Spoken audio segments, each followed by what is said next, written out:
दिल्ली में पीएम मोदी ने टैरिफ पर दिया जवाब, किसानों मछुआरों के हितों की रक्षा के लिए किसी भी कीमत को चुकाने को तैयार। अपने किसानों का हित सर्वोच्च प्राथमिकता है।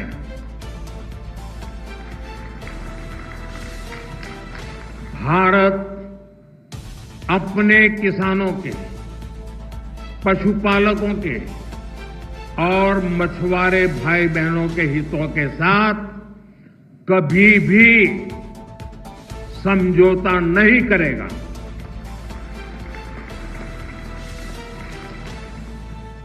और मैं जानता हूं व्यक्तिगत रूप से मुझे बहुत बड़ी कीमत चुकानी पड़ेगी, लेकिन मैं इसके लिए तैयार हूं। मेरे देश के किसानों के लिए, मेरे देश के मछुआरों के लिए, मेरे देश के पशुपालकों के लिए आज भारत तैयार है। प्रधानमंत्री नरेंद्र मोदी ने शुक्रवार को दिल्ली में आयोजित एक अंतर्राष्ट्रीय कार्यक्रम में स्पष्ट किया कि भारत अपने किसानों, पशुपालकों और मछुआरों के हितों से कोई समझौता नहीं करेगा।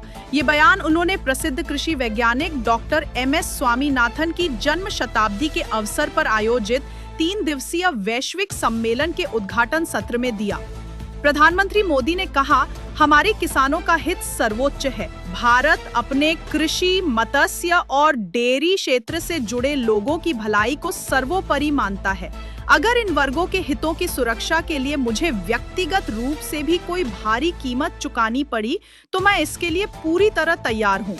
इस बयान को उस संदर्भ में भी देखा जा रहा है जब अमेरिका ने हाल ही में भारत से आयात होने वाले कुछ उत्पादों पर 25% अतिरिक्त टैरिफ लगा दिया है।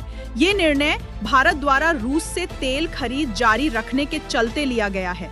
इस नए टैक्स के लागू होने के बाद अब भारतीय सामानों पर अमेरिकी बाजार में कुल 50% तक शुल्क लगने लगा है। इस पर विपक्ष की प्रतिक्रिया भी सामने आई है। कांग्रेस नेता शशि थरूर ने अमेरिका के इस कदम को दोहरे मापदंड वाला और अनुचित बताया। उन्होंने कहा कि अमेरिका स्वयं भी रूस से व्यापार कर रहा है, लेकिन भारत को निशाना बना रहा है, जो पूरी तरह से गलत है।